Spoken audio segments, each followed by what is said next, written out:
आयोगाचा निकाल आला आणि त्यानंतर आज हा मी पहिला पुण्यातील जो प्रकार घडलेला आहे, ज्या पद्धतीने रस्त्यावर भाजपच्या कार्यकर्त्यांकडून निखिल वाघे यांच्यावर हल्ला करण्यात आला, हा सगळा प्रकार बघतोय आपण. गेले काही दिवस राज्यामध्ये गोळीबारच्या घटना सातत्याने घडत आहेत.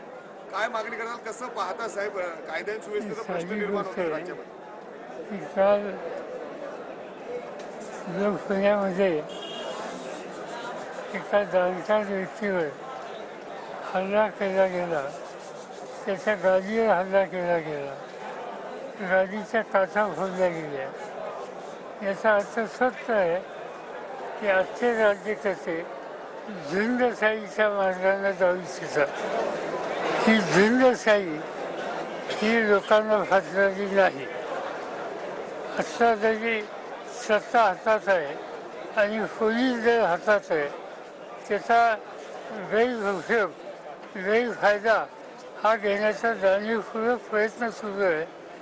माझी खात्री आहे की पुण्याचा समंजस शहाणा हा नागरिक आणि पुण्याचाच नव्हे तर महाराष्ट्राचा या प्रवृत्तीला योग्य वेळी योग्य धडा हा दिल्याशिवाय राहणार नाही.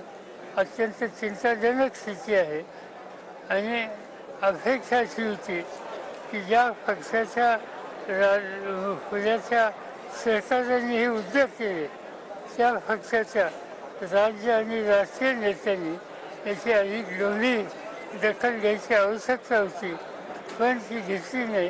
ही दुर्दैवी बाब आहे. पण सर, या सगळ्या प्रकरणामुळे गृहमंत्र्यांचा थेट राजीनामा मागितला जातोय. तुम्हीही याचं समर्थन करताय? नाही, पॉईंट असा की अपोजिशनने मागणी करणं हे अपोजिशनचं कर्तव्य आहे. मी काही त्याच्या खोलात जाऊ इच्छित नाही, पण या गोष्टी घडत आहेत त्यावेळेला ज्यांच्याकडे कायदा आणि सुव्यवस्थेची जबाबदारी आहे त्यांना दुर्लक्ष करून चालणार नाही.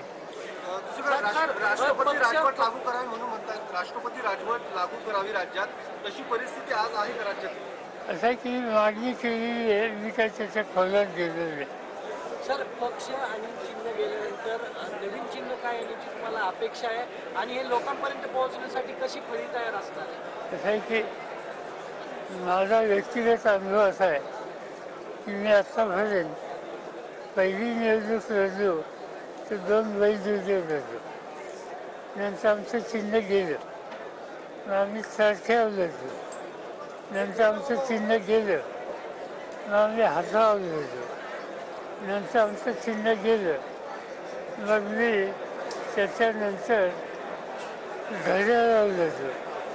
त्यामुळे लोकांच्या दृष्टीनं कार्यक्रम विचार हा महत्त्वाचा असतो. चिन्ह हे मर्यादित काळाच्यासाठी उपयुक्त असतं, पण या पद्धतीनं निवडणूक आयोगाचा निकाल हा आश्चर्यकारक आहे. निवडणूक आयोगानं याच्यामध्ये आम्हा लोकांचं चिन्ह काढून घेतलं नव्हे तर आमचा पक्ष दुसऱ्याला दिला. ज्यांनी पक्ष स्थापन केला, ज्यांनी या पक्षाच्यासाठी उभारणी केली, त्यांच्या हातात तो पक्ष काढून घेऊन दुसऱ्याला पक्ष देणं हे असं कधी यापूर्वी या देशात घडलेलं नव्हतं. पण तेही निवडणूक आयोगाने करून दाखवलं. माझी खात्री आहे की लोक या सगळ्या गोष्टीला समर्थन देणार नाही. आम्ही सुप्रीम कोर्टात गेलेलो आहोत आणि त्यासंबंधीचे निर्णय हे लवकर येतील अशी आमची अपेक्षा आहे.